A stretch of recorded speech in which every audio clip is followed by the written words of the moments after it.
নিশ্চয় উৰুকাৰ নিশা হাঁহে মাহে এসাঁজ ভোজৰ বাবে ৰাজ্যৰ চৌদিশে এতিয়া চলিছে ব্যাপক প্ৰস্তুতি। আপোনালোকক এইবাৰ এখন পথাৰলৈ লৈ আহিছোঁ। গোলাঘাটৰ এই বৃহৎ পথাৰখনত এইবাৰ গাঁৱৰ ৰাইজে একত্ৰিত হৈ সিঁচিছে পুখুৰী। মই দেখুৱাইছোঁ বিভিন্ন থলুৱা মাছৰ উজান উঠিছে গোলাঘাটৰ তৰফাট গাঁৱৰ এই বিশেষ পথাৰখনত, আৰু দেখুৱাইছোঁ ৰৌ, বাহু, ৰূপচন্দা, মিৰিকা ইত্যাদি মাছৰ এই মুহূৰ্তত উজান উঠা পৰিলক্ষিত হৈছে। মোৰ সহযোগী বিকাশে আপোনালোকক দেখুৱাই যাবলৈ যত্ন কৰিছে যে এইসমূহ মাছেৰেই প্ৰকৃততে উৰুকাৰ ভাত সাজ খোৱাৰ লগতে আৰ্থিকভাৱে স্বাৱলম্বী হ'বলৈ চেষ্টা কৰিছে এখন গাঁৱৰ ৰাইজে। মই পোনে পোনে আপোনালোকক দেখুৱাই যাবলৈ যত্ন কৰিছোঁ। পৰিৱেশটো পোনে পোনে মই দেখুৱাই যাবলৈ যত্ন কৰিছোঁ যে বিভিন্ন মাছৰ এই মুহূৰ্তত যিহেতু উজান উঠিছে, এই পুখুৰীৰ পৰা মাছ আনি ইয়াত তেওঁলোকে ৰাখিবলৈ যত্ন কৰিছে। সেই পৰিৱেশটো অকণমান আপোনালোকক দেখুৱাই যত্ন কৰি সমান্তৰালভাৱে বিহু চলি আছে, গৃহিণীহঁতে বিহু নাচিছে। মই সেই পৰিৱেশ পোনে পোনে আপোনালোকক দেখুৱাই যাবলৈ যত্ন কৰিছোঁ আৰু সমান্তৰালভাৱে কথা পাতিম। ইয়াত যিহেতু স্থানীয় লোকসকল আছে, অকণমান তেখেতৰ সৈতে মই কথা পাতিবলৈ যত্ন কৰিম। কি মাছ ওলাইছে? ৰৌ, বাহু, গ্ৰাছ কাপ, ৰূপচন্দা, লোকেল মাগুৰ, কাৱৈ। কিমান ওজনৰ উঠিছে? মেক্সিমাম 5 কেজি 7 কেজিলৈকে ওলাইছে। কিমান মাছ ওলালে এতিয়ালৈকে? 7 কুইণ্টেলমান হৈ যাব। প্ৰতি বছৰে সিঁচা হয়নে? প্ৰতি বছৰে। প্ৰতি বছৰ কিমান ওলায়? এইটো মেক্সিমাম আমাৰ 7-8 কুইণ্টেল ওলাই যায়। কিমান পইচা উপাৰ্জন হয়? এইটো মোটামুটি পাৰ কেজি আপুনি 400কে হিচাপ কৰি ল'ব, আমি ইমান হিচাপ নকৰোঁৱে। প্ৰতি বছৰে এনেধৰণে মাছ সিঁচি আপোনালোকৰ পৰিয়ালটো নিশ্চয় চলে? হয় হয়, নিশ্চয় নিশ্চয়। এইবিলাক মাছ ক'ত ক'ত বিক্ৰী কৰা হ'ব? এইখিনি আমাৰ গাঁৱতে বিক্ৰী হয়, টাউনৰ মানুহ আহে, আৰু বিহু বুলিলে আৰু চব ছাইডৰ পৰা মানুহ আহে, খবৰ দিওঁ আমি সকলোকে।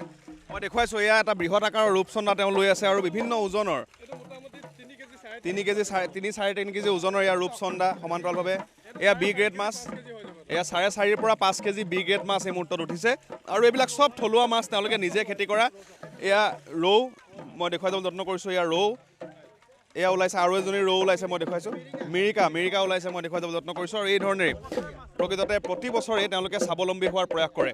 অকণমান বিহুৰ পৰিৱেশটোলৈ আপোনালোকক লৈ গৈছোঁ। ৰূপচন্দা আৰু এজনী এই মুহূৰ্তত দেখুৱাইছোঁ। ৰূপচন্দা, খুব বৃহৎ আকাৰৰ ৰূপচন্দা, বিভিন্ন মাছৰ উজান। মই বিহু দেখুৱাইছোঁ আৰু সমান্তৰালভাৱে কথা পাতি যাবলৈ যত্ন কৰিম।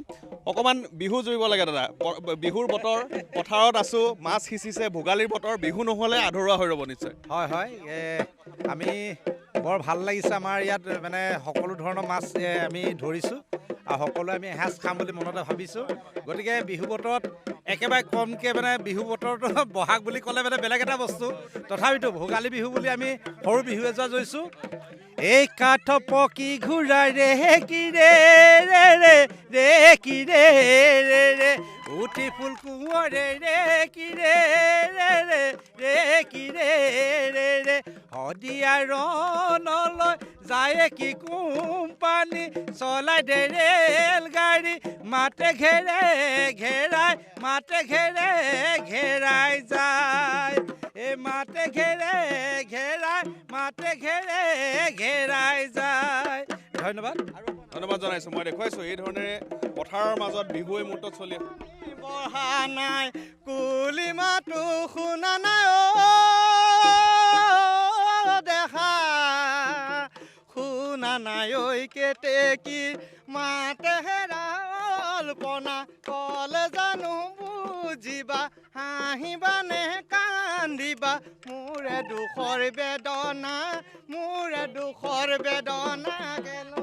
অকণমান আৰু কথা পাতিম। গাঁৱৰ গৃহস্থসকল আছে, জ্যেষ্ঠসকল আছে। প্ৰতি বছৰে নিশ্চয় আপোনালোকৰ পুখুৰী সিঁচা হয় নেকি? প্ৰতি বছৰে নিশিছোঁ, এইটো মেইনটেনেঞ্চ কৰিবৰ কাৰণে এই বছৰ সিঁচিছোঁ। প্ৰায় 3 বছৰৰ মূৰত 4 বছৰ মূৰত এবাৰ সিঁচোঁ, কিন্তু প্ৰত্যেক উৰুকাৰ দিনাখন জাল মাৰোঁ। হয়, কিমান মাছ ওলায়? 3 কুইণ্টেল 4 কুইণ্টেল প্ৰত্যেক বৰত উঠাওঁ। কিমান পইচা পোৱা যায় প্ৰতিবাৰ উৰুকাত, যিহেতু আপোনালোকে কৈছে? বিশেষকৈ আমি বহুত দামত নধৰোঁ। আমাৰ লোকেলৰ কাৰণে 200-300 ভিতৰত আমি সকলো ৰৌ হওক, বাহু হওক, ঘাচকাপ হওক, ৰূপচন্দা হওক, আমি ৰেট ধৰি নাথাকোঁ। গতিকে আমি সোনকালে চেলিং কৰিবলৈ চাওঁ, যাতে আমাৰ মাছখিনি বৰবাদ নহয়, গেলি নাযায়। উৰুকাৰ ভোজ ভাতৰ সমান্তৰালকৈ আপোনালোকৰ গাঁৱৰ ৰাইজৰ আগলৈও মাছখিনি আগবঢ়াই দিয়া হয়, বা আপোনালোকে আৰ্থিকভাৱে এটা সচ্ছলতা নিশ্চয় লাভ কৰে?